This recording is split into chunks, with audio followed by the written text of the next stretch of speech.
بسم الله الرحمن الرحيم قرآني نبض حياتي، قرآني طهر ذاتي، قرآني عصمة أمري، قرآني طوق نجاتي. قرآني نبض حياتي، قرآني طهر ذاتي، قرآني عصمة أمري، قرآني طوق نجاتي. آيات الله حمتني، غمرتني بالبركات، تحفظني من همزات الشيطان ومن زلاتي. آيات الله حمتني، غمرتني بالبركات، تحفظني من همزات الشيطان ومن زلاتي. أعوذ بالله من الشيطان الرجيم. Bismillahirrahmanirrahim. Alhamdulillah alamin wa bihi nasta'in. Wassallallahu ala Muhammadin wa alihi thayyibin tahirin wa ashabil muntajabin. Pembahasan kita terkait masalah hijab-hijab dalam Sair Suluk. Kita sekarang memasuki pembahasan hijab syahwat. Sebenarnya semua ini bisa dibaca, tapi biasanya kita juga tidak punya waktu membaca sendiri. Dan mungkin juga kalau kita bahas secara bersama-sama ada ruang-ruang misalnya yang bisa kita tambahkan. Ya, jadi itulah manfaat daripada membuka kajian. Jadi kajian itu bukan misalnya karena kita sudah paham tidak perlu lagi kita kajian. Kadang dalam kajian itu ada hal-hal yang tambahan. Atau juga menyegarkan. Kita ini kan kadang sudah lama mi kajian, ditinggal mi tidak segar mi, tidak diamalkan mi. Ya kan begitu. Nah, tapi kalau kita kajian, apa yang pernah ditahu segar kembali, ya termotivasi ki untuk mengamalkan kembali. Dan yang paling penting tentunya adalah pengamalannya. Nah, kita punya pembahasan hijab syahwat. Syahwat dari segi bahasa itu bermakna keinginan kepada sesuatu. Jadi misalnya kalau saya berkeinginan makan kue, istahaitu. Saya berkeinginan, saya berselera. Jadi syahwat itu istahaitu. Yani saya berkeinginan, saya berselera makan kue. Ya, jadi syahwat bermakna keinginan kepada sesuatu dan kecenderungan merasakan kelezatannya. Dan ia juga disebut dengan quwwah bahimiyah. Jadi syahwat itu di dalam akhlak disebut dengan quwwah bahimiyah. Yani potensi kebinatangan bahimiyah. Bahimiyah ini binatang jinak. Ya, seperti kambing, sapi, ya, itu masuk hewan bahimiyah. Apa yang terkonsepsi awal dalam pikiran kita ketika mendengar kata syahwat adalah libido, seks, tapi tidak itu. Ya. Padahal segala kecenderungan dan keinginan yang melebihi batas terhadap sesuatu yang merupakan manifestasi dari keduniaan seperti uang, tempat tinggal, pakaian, makanan dan minuman, kendaraan, kepopuleran, kedudukan, dan makam, semuanya itu terhitung sebagai jenis syahwat. Syahwat merupakan salah satu hijab zulmani yang sangat berbahaya dan melanda hampir seluruh anak turunan Adam. Dan bahkan bisa dikatakan paling besarnya hijab yang menimpa manusia adalah hijab syahwat ini. Najmuddin Razi berkata, syahwat merupakan paling sempurnanya sifat hewani dan paling besarnya hijab. Syahwat ini juga kalau dituruti keinginannya, ia akan menyeret kepada berbagai bentuk maksiat dan dosa. Ia tidak akan membiarkan seseorang lepas dari pengaruhnya hingga terpenuhi keinginannya. Ia ibarat seekor hewan liar yang sangat sulit dikontrol dan diarahkan. Oleh karena itu untuk menghadapinya serta mengatasinya diperlukan program mujahadah dan riadah.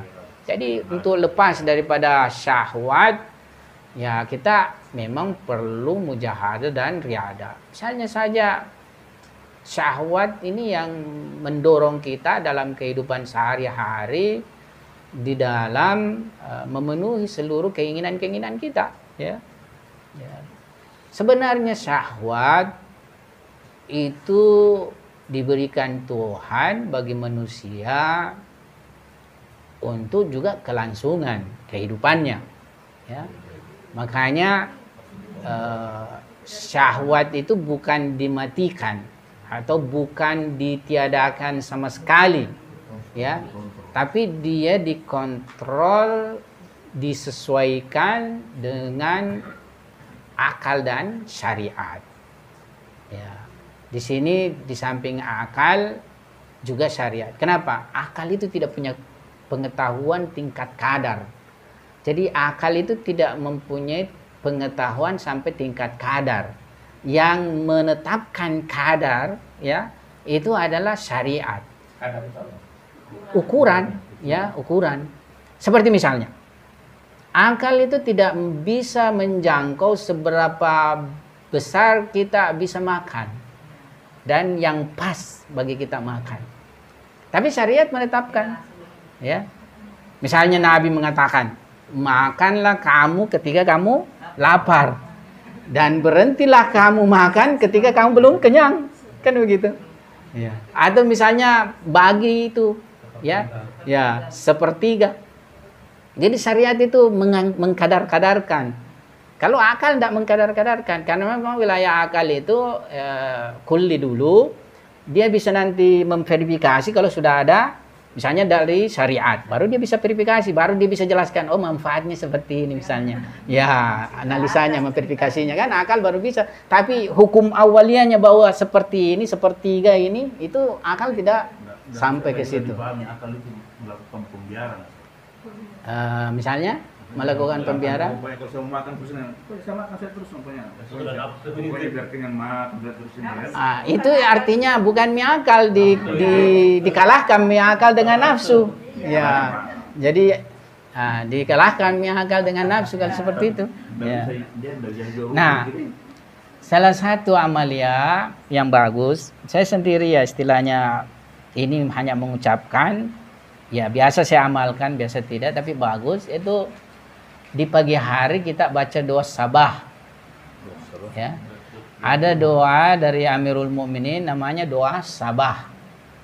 Nah, doa sabah ini nanti di akhirnya itu ditutup dengan sujud. Nah, dalam sujud itu itulah kita baca ilahi qalbi mahjub, ya Tuhanku, ya kalbuku terhijab, ya. Wa nafsi maghlub, dan hawa nafsuku terkalahkan. Wa hawai ghalib, dan ya hawa nafsuku yang menang. Ya wa taati qalil, taatku sedikit, wa ma'asyati katsir, dan kemaksiatanku banyak, ya. Jadi itu bagus, salah satu nasihat ulama maslak urafa kita, irfan kita, ya setiap pagi, ya kalau bisa baca doa sabah itu, misalnya setelah zikir-zikir subuhnya baca doa sabah, ya. Saya biasa kalau terkalahkan ngantuk tidak mampu lagi. Jadi seperti itu. Nah, syahwat ini juga kalau dituruti keinginannya, kan sebenarnya kita itu begini, ada 3 perkara penting itu, ya. Di dalam amalan kita itu ada 3 perkara penting: baca Quran, ya, baca Quran, ziarah. Ziarah ini ya paling bagus adalah ziarah Asyura, tapi kan ziarah Asyura panjang, ya. Jadi kalau kita tidak bisa ziarah Asyura, cari ziarah yang bisa kita amalkan, pendek, ya. Ya, saya tidak tahu, saya bukan ahli amal. Mungkin antum ahli amal. Saya tidak bisa tahan lama beramal. Ya. Tapi begini. Jadi baca Quran itu amalia-amalia ini harus selalu, ya, di dalam kehidupan keseharian kita. Baca Quran, ziarah, ya. Tapi paling bagusnya ziarah adalah ziarah Asyura. Tapi kalau tidak biasa secara surat pilih yang misalnya bisa. Saya misalnya sekarang ini selalu baca karena tidak bisa. Itu ziarah kepada Imam Mahdi. Pendek saja 2 halaman yang kecil itu, ya. Kemudian yang ketiga adalah doa, ya, doa. Salah satu doa yang misalnya kita bisa baca, ya paling doa pemungkas, Rabbana atina fid dunya hasanah. Tapi kalau misalnya bisa pilih doa dari Ahlul Bait bisa. Ini termasuk doa sabah ini misalnya, ya. Jadi syahwat ini juga kalau dituruti keinginannya, ia akan menyeret kepada berbagai bentuk dosa, dan dia bisa kita antisipasi hanya dengan riadah, ya. Kebutuhan potensi syahwat tidak mempunyai batas, dan jika syahwat telah menguasai jiwa, maka segala sesuatu yang sesuai dengan kecenderungan dan keinginannya niscaya akan dilaksanakannya, kendati pun ia akan terperosok pada perbuatan jahat dan dosa. Nah, untuk masalah syahwat dan berbagai perkara ini, itu bagus dibaca jihad nafsnya Imam Khomeini, ya. Di 40 hadisnya kan pembahasan tentang jihad nafs. Nah, saya kira sekedar ini kita bahas tentang syahwat. Kita beralih kepada hijab kesombongan.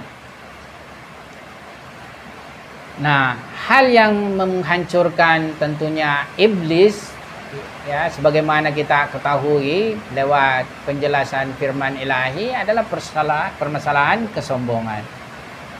Yang mana ketika Tuhan memerintahkan maujud sujud pada hasrat Nabi Adam alaihissalam, iblis enggan mematuhi perintah tersebut. Kenapa? Karena ia memandang dirinya lebih tinggi martabatnya daripada hasrat Nabi Adam alaihissalam. Dia berkata, ana khairum minhu, aku lebih baik darinya, ya. Halaktani min nar wa halaktahu min tin. Engkau ciptakan aku dari api, sementara engkau ciptakan ia dari tanah. Nah, terkait masalah pembahasan antara iblis dan Nabi Adam, itu bagus sekali di pembahasan di situ. Antum temukan ada pembahasannya di Fususul Hikam di sini, ada pembahasan terkait masalah di situ. Ya, tidak tahu halaman berapa. Jadi dibahas di Fususul Hikam nanti. Insya Allah kalau kita bahas juga bisa kita bahas lebih luas. Nah, takabur itu merupakan keadaan jiwa, ya, di mana seseorang merasa lebih tinggi atau superior daripada orang lain. Berbeda dengan ujub. Jadi ada takabur, ada ujub. Kalau ujub yaitu kagum terhadap diri sendiri, ya, yang mana pada hakikatnya sifat takabur itu hasil dari kekaguman terhadap diri. Jadi ujub dulu baru takabur, ya.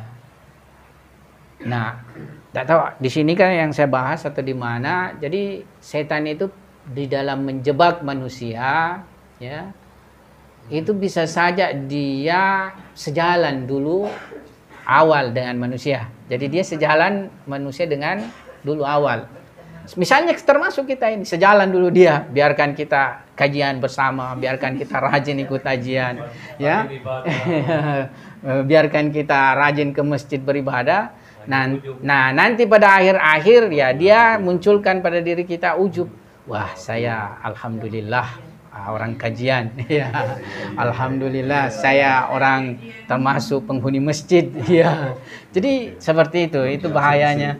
Ya, itu luar biasa dia. Ya. Ya.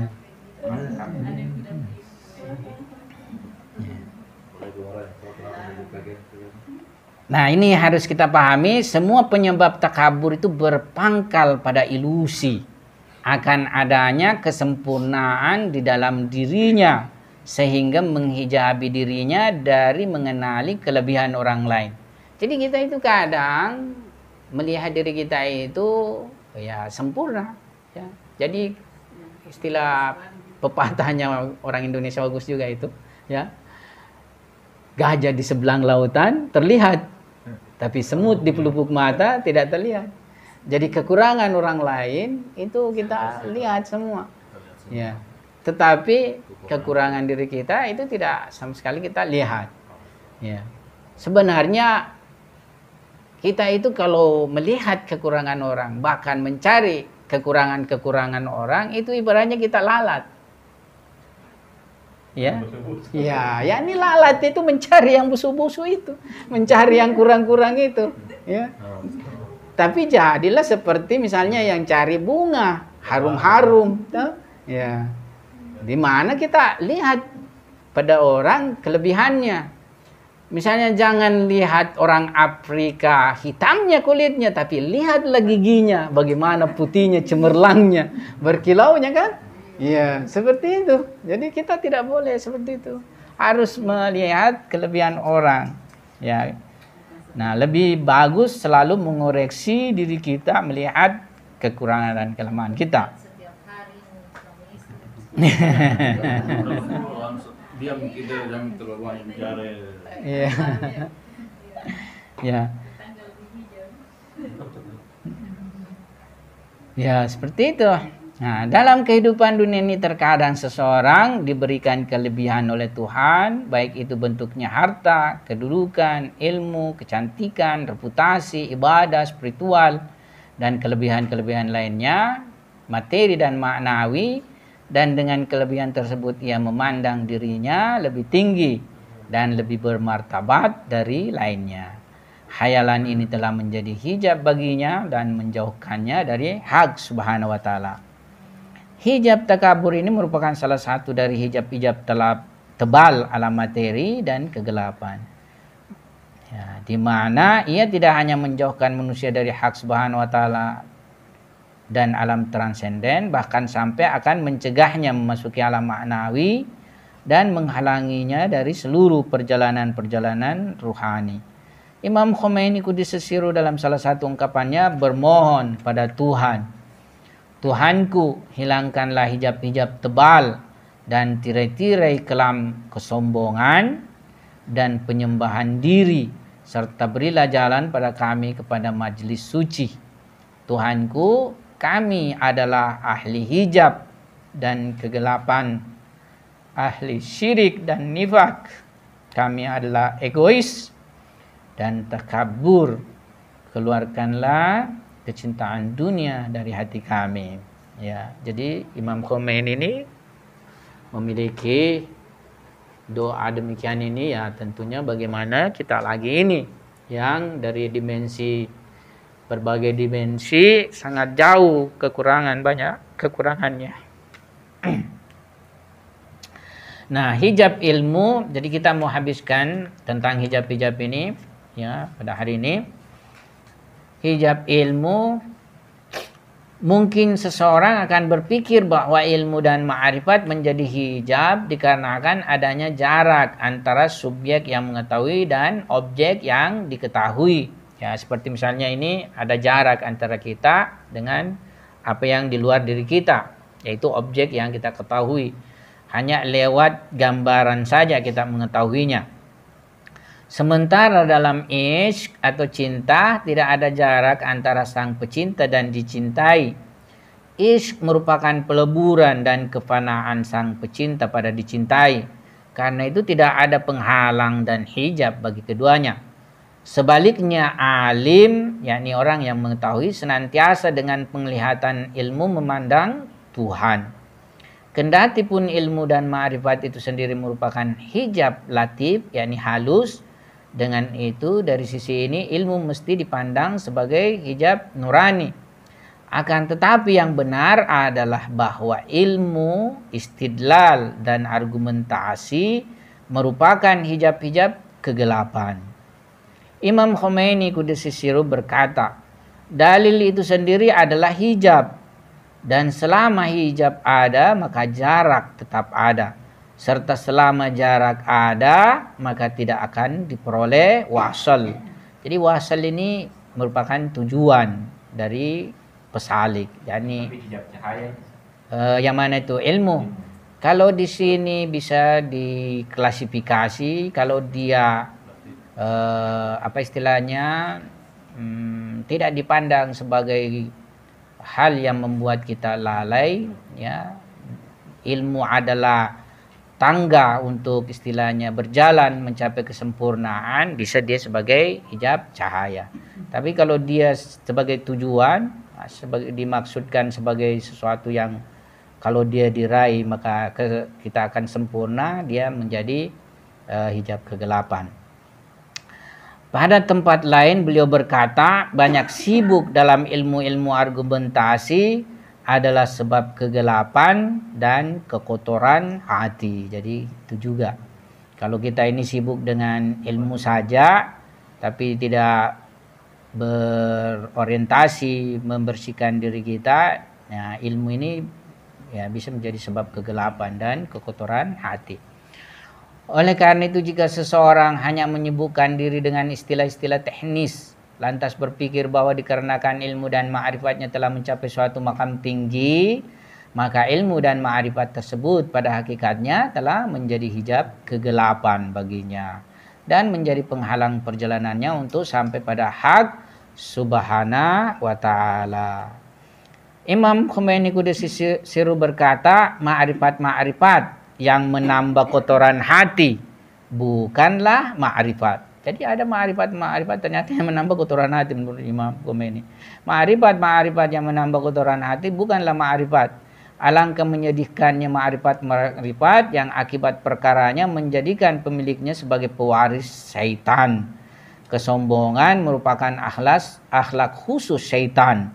Dia telah sombong kepada bapakmu Adam, membuat dia tertolak dari tempat dan kedudukannya. Kamu yang sombong kepada seluruh Adam dan keturunan Adam tentunya juga adalah tertolak. Ya. Ma'rifat. Jadi segala ma'rifat ya yang mengantar manusia untuk menjadi sombong, ya. Atau misalnya ma'rifat itu dipandang sebagai kelebihan, sehingga kalau dia memilikinya, dia menganggap dirinya sempurna, lebih sempurna daripada yang lainnya. Ya, ini sama sekali menjadi hijab kegelapan pada seorang. Jadi ilmu agama sendiri bisa menjadi hijab. Ya, apalagi tentunya ilmu-ilmu duniawi, ya. Ilmu-ilmu agama pada dirinya sendiri adalah cahaya. Jadi ilmu-ilmu agama itu pada dirinya sendiri adalah cahaya. Kenapa? Karena dia menerangi kita dalam memahami persoalan agama dan bahkan di dalam mengamalkan ya amalan agama. Jadi dia pada dirinya sendiri adalah cahaya. Tapi kalau dia diperalat untuk kepentingan diri kita, menjadi hijab. Menjadi hijab kegelapan. Ya, seperti itu. Nah, ilmu-ilmu duniawi sendiri ya pada hakikatnya sesuatu yang tidak seperti ilmu agama, ya. Tetapi kalau dia dimanfaatkan untuk agama, dia juga bisa menjadi apa istilahnya nurani. Dia juga bisa menjadi nurani. Nah, terakhir pembahasan tentang hijab, ada yang disebut sebagai hijab wukuf. Ya. Jadi ada kita sebut wukuf Arafah. Wukuf yakni berhenti. Ya, jadi berhenti di Arafah, di situ menginap semalam para jemaah haji kan. Ya, pada malam 9 kah atau 10. Kita ini tidak. Ya. Hijab wukuf merupakan juga salah satu dari hijab-hijab kegelapan. Ketika seseorang merasa telah sempurna dan berhenti dari perjalanan mencari kesempurnaan, saat itulah hijab mendatangi dirinya dan menghentikan gerak menyempurnanya. Padahal manusia tidak mempunyai batas perhentian. Setiap makam dan derajat yang dicapai manusia, niscaya masih terdapat makam dan derajat yang lebih sempurna lagi di atasnya. Ketika seorang salik telah mencapai makam fana dan baka dengan hak Subhanahu wa ta'ala, itu baru awal pergelakan dalam makam. dan derajat yang sama sekali tidak dapat disifati dan dijelaskan. Maksudnya apa istilahnya, ya keindahannya, keagungannya misalnya seperti itu. Sebab manusia adalah mumkinul wujud dan dia mencintai kesempurnaan mutlak wajibul wujud. Dia bergerak mendekat kepada wajibul wujud dan menginginkan kesempurnaannya. Akan tapi karena kesempurnaan wajibul wujud tidak terbatas, maka perjalanan mumkinul wujud kepadanya pun tidak terbatas. Ya. Dan karena mumkinul wujud tidak akan pernah dan mustahil menempati makam wajibul wujud, maka sesempurna apapun kesempurnaan yang dicapainya tetap terbentang di hadapannya kesempurnaan yang lebih sempurna. Jadi pada hakikatnya tentang wukuf ini, jadi ketika kita merasa sudah cukup, merasa sudah sempurna, ya, dalam dimensi maknawi, dalam dimensi ilmu, ya, itu sudah sebenarnya kita didatangi oleh hijab. Ya, kenapa? Karena kita sudah terhenti dari pergerakan. Sementara pergerakan ini ya tidak ada batasnya dari dimensi apapun. Kalau misalnya dari dimensi sifat-sifat sempurna, ya tidak ada batasnya kita mencapai seluruh sifat-sifat sempurna ilahi. Ya, dalam sebuah riwayat Nabi SAW bersabda, "Takhallaku bi akhlaqillah." Berakhlaklah dengan akhlak Allah. Jadi semua sifat-sifat keutamaan Tuhan bertajalli pada diri dan tersifati sehingga dalam berbagai sifat serta amalia adalah merupakan cerminan nama-nama dan sifat-sifat Allah Subhanahu wa taala. Ya. Jadi pada hakikatnya kita itu tidak akan pernah berakhir perjalanannya, ya. Ada ulama kita itu mengkritik istilah alumni, ya. Atau apa lagi istilahnya itu, forege tahsil. Kalau bahasa Iramnya forege tahsil. Forege tahsil itu artinya sudah keluar dari kepenuntutan ilmu. Kayak begitu ya. Secara lafziah, forege tahsil itu artinya sudah keluar dari kepenuntutan ilmu. Ya. Artinya alumni, ya selesailah sudah, ya. Beliau kritiki dalam belajar itu tidak ada yang disebut forege tahsil, ya. Sebab ya ilmu kita ini ya, apa istilahnya, sampai sejauh apapun kita mencari, ya sekadar itu kita dapat, tapi bukan berarti tidak ada lagi ya kekurangannya, tetap banyak kekurangannya. Jadi tidak boleh berhenti di dalam mencari ilmu, ya tidak boleh berhenti di dalam belajar. Ya. Nah, satu hal yang juga perlu kita ketahui dengan adanya sebenarnya majelis kajian-kajian seperti ini, ilmu itu terkembangkan, ya. Ilmu itu terkembangkan. Jadi ilmu itu tidak terkembangkan dengan adanya cuma buku-buku di rumah, ya. Ya. Tapi ilmu itu bisa terkembangkan dengan adanya kajian-kajian, dibaca, kemudian dibahas, dikaji bersama. Itu dengan itu ilmu terkembangkan. Jadi kalau kita ini mempunyai perhatian terhadap pengembangan ilmu-ilmu ahlul bait, ya kita harus menyediakan kondisi-kondisi untuk terciptanya majelis-majelis ilmu ahlul bait, ya. Ya. Sangat disayangkan kalau kita misalnya tidak membuka majelis-majelis keilmuan ahlul bait. Saya sendiri kalau misalnya tidak ngajar, mandek saya punya kepala. Mandek saya punya kepala. Mungkin saya membaca, tapi beda kalau mengajar dengan membaca. Membaca untuk memahami sendiri itu beda dengan membaca untuk menyampaikan kepada orang lain. Kalau membaca untuk diri sendiri, itu misalnya ada sudut terpahami, dicukupkan saja. Ya, tidak mau lagi berusaha untuk pecahkan, kan begitu? Ya, ya. Tapi kalau misalnya membaca karena mau mengajarkan orang lain, tidak boleh ada sudut yang saya tidak pahami, harus saya berusaha pahami. Ya, jadi menambah ke apa istilahnya? Ya, ini saya untuk ini. Jadi seperti itu. Ya. Jadi kalau antum mau tahu rahasia adanya buku ini, itu hasil dari mengajar sebelumnya.